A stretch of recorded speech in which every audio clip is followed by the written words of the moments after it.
भी नहीं लगाया जा सकता। क्या कार्रवाई की जाएगी कांग्रेस की तरफ से और क्या एक्शन और कैसे लेते हैं इसको? मुझे लगता है कि देश के संविधान को मोदी सरकार ने कहीं किसी लॉकर में बंद कर दिया है और ये मान लिया है कि ना खाता ना बही, मोदी जो कहे वही सही। इसके सबूत के तौर पर एक घटना और बताता हूं कि छत्तीसगढ़ चुनाव के दौरान मोदी जी ने चीख चीख कर कहा कि भाई अमुक व्यक्ति सीबीआई और ईडी की गिरफ्त में है, और उसने बताया है कि मुख्यमंत्री भूपेश बघेल ने 508 करोड़ रुपए लिए हैं महादेव ऐप चलाने वाले व्यक्ति से। बाद में सीबीआई ईडी की गिरफ्त में उसी व्यक्ति ने विशेष जज को एक चिट्ठी लिखी और कहा कि सीबीआई और ईडी ने उनसे जबरदस्ती ऐसे दस्तावेजों पर दस्तखत कराए जिनके बारे में उसे मालूम नहीं उनमें क्या लिखा हुआ था। तो जो पार्टी इस तरह के षड्यंत्र करती हो उससे क्या उम्मीद की जा सकती है कि क्या वह देश को सच्चाई बताएगी किसी भी मामले में? नहीं। जब मोदी जी ने देश में नोटबंदी की थी विजय जी, तो पर कैश मिला है 200-300 करोड़। आ रहा हूं ना, 1 मिनट में 300 करोड़ नहीं, सिर्फ 1 मिनट का समय दे दो, सारा जवाब दे रहा हूं मैं। ठीक है, आप वक्तव्य पूरा कर लीजिए। जब मोदी जी ने दावा किया था कि मैंने नोटबंदी इसलिए की है कि देश का सारा काला धन बाहर आ जाए, और सरकार के मुताबिक देश में काला धन नहीं रहा नोटबंदी के बाद में, तो इसे काला धन जो बता रहे हैं मोदी जी, क्या इसकी कोई जांच हुई है अभी? पहली बात, ऐसे बहुत से मामले सामने आए हैं कि जिनमें पैसे की बरामदगी हुई, बाद में कोर्ट में पार्टियों ने साबित किया कि वो उनका जायज पैसा था और वो सरकार को रिलीज करना पड़ा। तीसरी बात, मोदी, सुनिए ना, सिर्फ एक लाइन में ही तो कह रहा हूं। बोलिए बोलिए। मोदी जी ने कहा कि ये एक व्यक्ति विशेष के घर से बरामद हुआ है, तो उन्होंने देश की जनता से झूठ बोला है। ये एक कंपनियों का ग्रुप है जहां से इस पैसे की बरामदगी हुई है जी। अभी ये तय नहीं हो पाया है कि ये सचमुच काला धन है या कंपनी इसके पक्ष में अपने कुछ दस्तावेज दिखाएगी, लेकिन मोदी जी तो कांग्रेस को बदनाम करना चाहते हैं। विजय जी, इतना सारा कैश, इतना सारा कैश, जवाब दे दीजिए, उसके बाद अपना वक्तव्य रखिएगा अगले। हाँ सुनिए, कैश का जवाब तो सांसद की कंपनी देगी, कंपनियों का ग्रुप देगा। कांग्रेस किसी की ठेकेदार नहीं है। अगर कोई गलत काम करता है तो उसे उसका जवाब देना पड़ेगा, लेकिन अगर वो सही है तो निश्चित तौर पर वो कोर्ट में अपने दस्तावेज रख देंगे। लेकिन हमारे देश का संविधान जो कहता है वो सुन लीजिए कि बगैर आरोप सिद्ध हुए किसी को दोषी नहीं ठहराया जा सकता। अभी सरकार के मुताबिक उन्होंने जब्ती की है, अब कंपनी साबित करेगी ये पैसा जायज था या नाजायज था, उसके बाद आप कहिएगा कि भाई ये काला धन था। जी का सवाल है। हाँ ठीक है, आपका मैं मोदी जी की तरह प्रधानमंत्री हूं कि किसी को भी चोर या डाकू या लुटेरा डिक्लेयर कर दूं। मैंने बड़ी सीधी सी बात रखी है। देश के संविधान के तहत अगर किसी के पास काला धन मिलता है तो वो काला धन तब तक काला धन नहीं है जब तक ये साबित ना हो जाए कोर्ट में कि भाई वो काला धन है। ऐसे तो सरकार किसी के पास भी पैसा पकड़ेगी और कह देगी काला धन है, लेकिन वो बंदा भी तो साबित करेगा ना वो कितना इनकम टैक्स भरता है, उसकी कंपनियां कितना बिजनेस करती हैं। विजय जी, किसके घर में, भाई को चैलेंज करता हूं, विजय कौशिक जी, किसके घर में 300? पहली बात तो अगर कोई व्यक्ति गलत है और कांग्रेस पार्टी उसका बचाव करे तो क्या बचाव हो जाएगा? क्या देश में कोर्टें या जो संवैधानिक संस्थाएं हैं वो सब बिल्कुल नहीं होगा।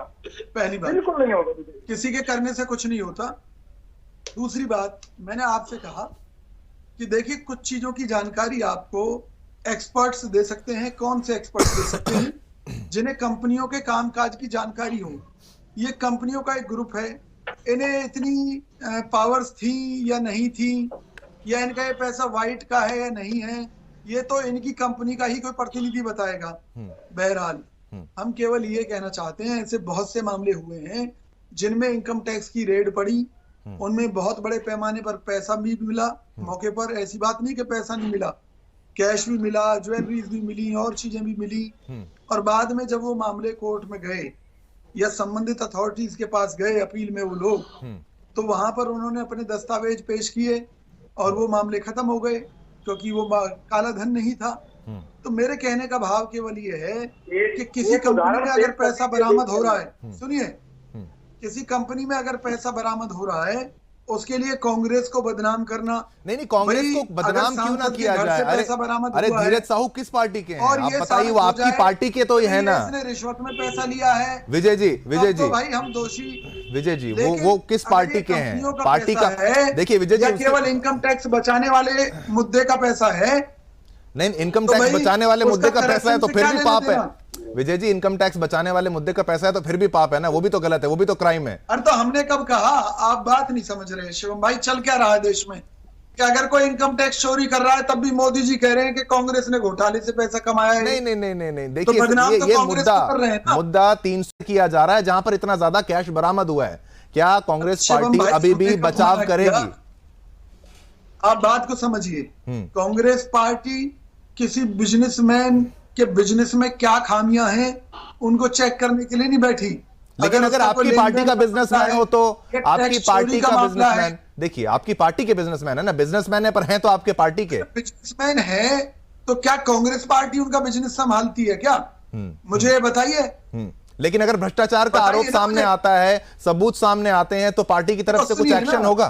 पार्टी की तरफ से के ऊपर तब आरोप लगा सकते हैं। सुनिए मेरी बात कि मान लीजिए स्टेट में हमारी सरकार है और उस सांसद ने गलत कामों से ये पैसे इकट्ठा किया है। अगर कोई कंपनी चला रहा है तो आप उसे कैसे कह सकते हैं कि भाई गलत है? स्टेट में जो से शिवम भाई भाजपा का तो एक ही काम है कि जिन पर ये चोरी के, लूट के, भ्रष्टाचार के, बेईमानी के आरोप लगाते हैं, जब वो लोग भाजपा में चले जाते हैं या भाजपा के साथ मिलकर सरकार बना लेते हैं तब वो ईमानदार हो जाते हैं। ये इस देश में बड़ी विडंबना है। चाहे मामला अजीत पवार का हो या किसी का हो। जहां तक अनिल जी की बात है वो अपने दिल पर ले गए कि मैंने ये पूछा कि भाई कोई सीए ही बता सकता है या कोई कंपनियों का एक्सपर्ट बता सकता है कि कंपनी कितना कैश रख सकती है, क्या है क्या नहीं। दूसरी बात, कांग्रेस पार्टी हमारे सांसद की किसी कंपनियों के लिए जिम्मेवार नहीं है। जहां तक एजीएल की बात अनिल भाई ने की है तो इन्हें मालूम होना चाहिए कि जो एजीएल प्राइवेट लिमिटेड जो कंपनी थी, ये एक ट्रस्ट थी, ये एक नॉन प्रॉफिटेबल ऑर्गेनाइजेशन है जिसमें कोई भी 1 रुपए का प्रॉफिट नहीं ले सकता। तो हमारे नेताओं के ऊपर जो आरोप लगाए हैं ये बिल्कुल झूठे हैं और केवल राजनीति से प्रेरित हैं। विजय कौशिक जी, इतना पैसा नहीं है। गांधी परिवार में 50 लाख रुपए कोई भी 1 रुपए का फायदा कुछ भी नहीं है। कंपनी 9 करोड़ शेयर ले सकती है क्या? आपके ख्याल से ठीक है? अरे आप मुझे बताइए कि वो प्रॉफिटेबल कंपनी है या नॉन प्रॉफिटेबल? गैर कानूनी काम करने का अधिकार कब से मिल गया? नॉन प्रॉफिटेबल आप मुझे बताइए 2 लाख से ज्यादा है, उनको गैर गांधी परिवार ने क्या? गांधी परिवार ने कंपनी के पैसे से कंपनी खुलवा दो जो कोई कार खरीदी और 3 साल में बंगला खरीदा, विजय कौशिक जी कोई प्रॉपर्टी खरीदी, खुलवा दो जो 5 लाख नेशनल हेराल्ड के कर्मचारियों को तनख्वाह देने के लिए अगर कोई सिस्टम बनाया और उसको सरकार ने 3 साल में 5,000 करोड़ की वो एक अलग मुद्दा है। मैं आपकी बौखलाहट समझ रहा हूँ अनिल भाई। कांग्रेस पार्टी के वरिष्ठ नेताओं ने नेशनल हेराल्ड के कर्मचारियों की जिंदगी, उनके जीवन के प्रति एक अच्छा डिसीजन लेते हुए जो काम किया है उसके लिए हमें गर्व है।